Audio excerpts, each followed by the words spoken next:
Lewis and I spent a lot of time playing games together, but he was surprisingly bad at them. He died a lot.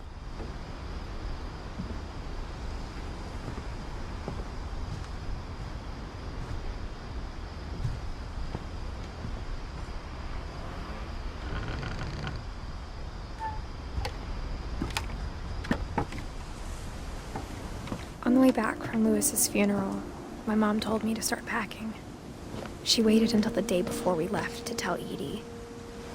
I'm not sure if she wanted to make it easier or harder.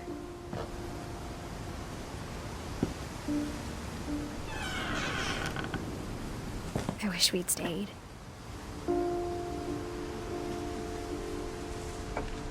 But I understand why we left.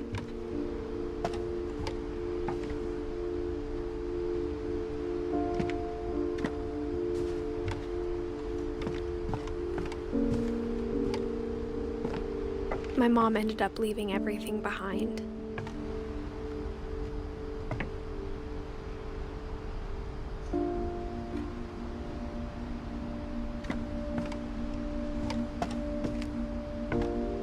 What happened that night had been coming for a long time. Maybe it should have come sooner.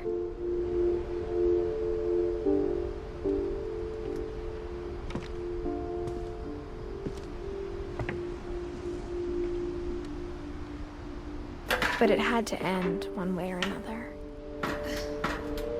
All that's left now is to tell you about that last night.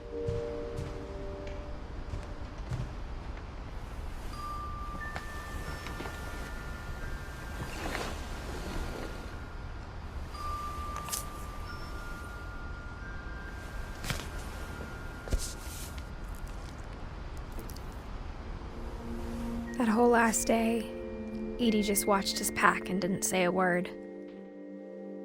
Until supper, when she raised her glass and said, "To our final night together, and all our final nights apart." Grandma, you know what I said about alcohol. Some of your medications are very Edith, specific. I left a present for you in the hallway. Why don't you go open it? The grown-ups have to argue now. I'm sorry, you're right. We're all leaving tomorrow. Let's just enjoy our last... I'm not leaving. Edith, you're excused.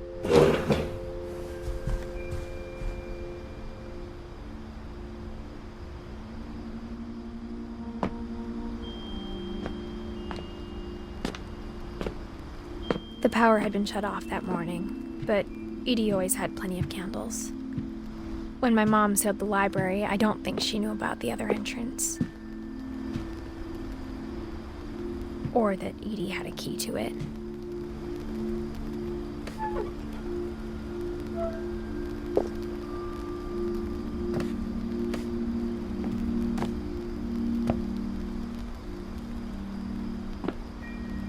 That thing you're afraid of isn't going to end when you leave the house.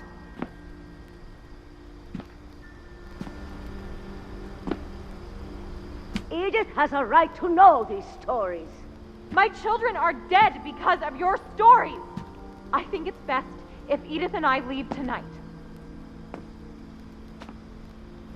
We'll have the nursing home send a van for you in the morning, okay?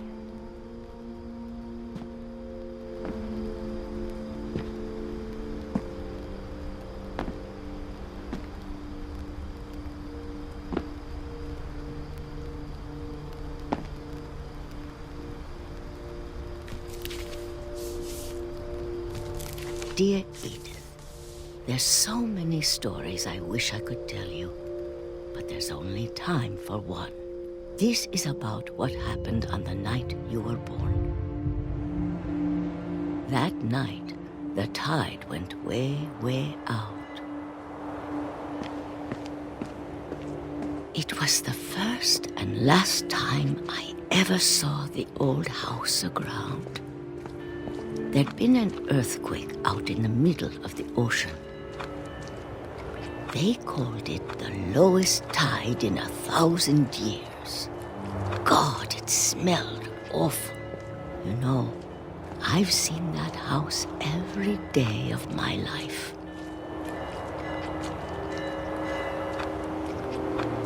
But I never thought when the fog rolled in, I lost my way.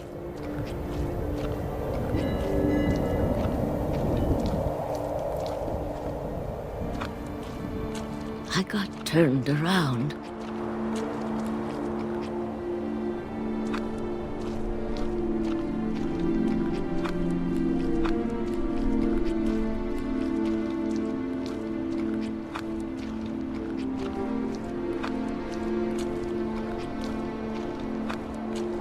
I started seeing things.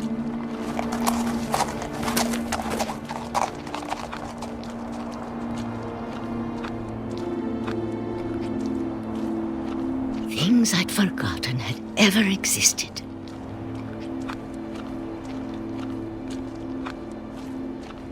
But when I saw them, they felt like old friends.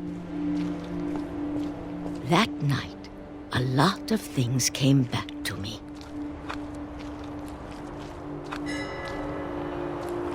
Or maybe I came back to them.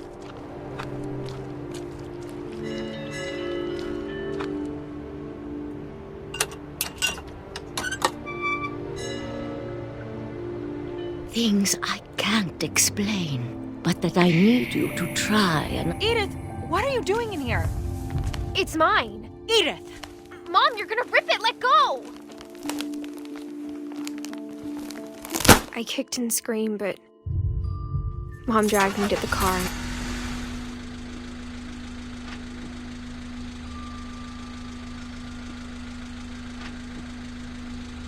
I never saw Great-Grandma Edie again. The next morning, the band came to pick her up, but she was already gone. After that, we moved around a lot.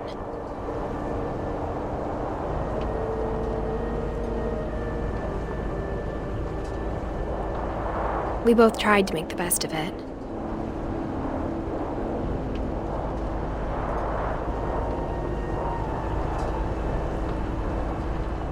A few years went by.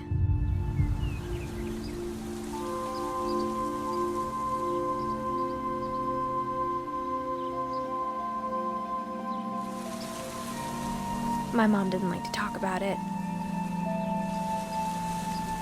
But she started getting sick a lot. The rest happened pretty quickly. She got better for a while, and then she didn't.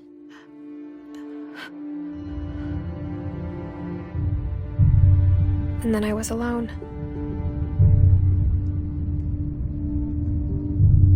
The last Finch left alive.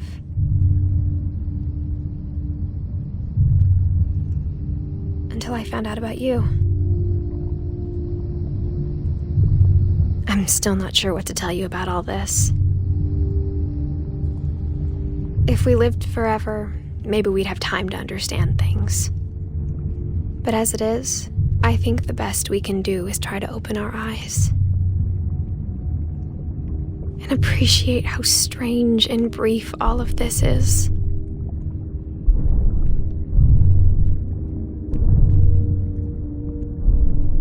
This journal was supposed to be for you.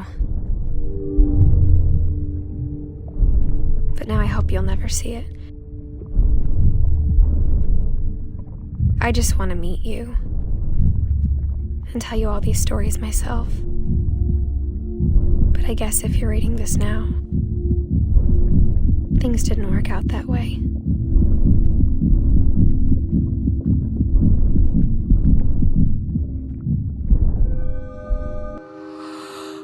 This is where your story begins. I'm sorry I won't be there to see it. It's a lot to ask, but I don't want you to be sad that I'm gone. I want you to be amazed that any of us ever had a chance to be here at all. Good luck.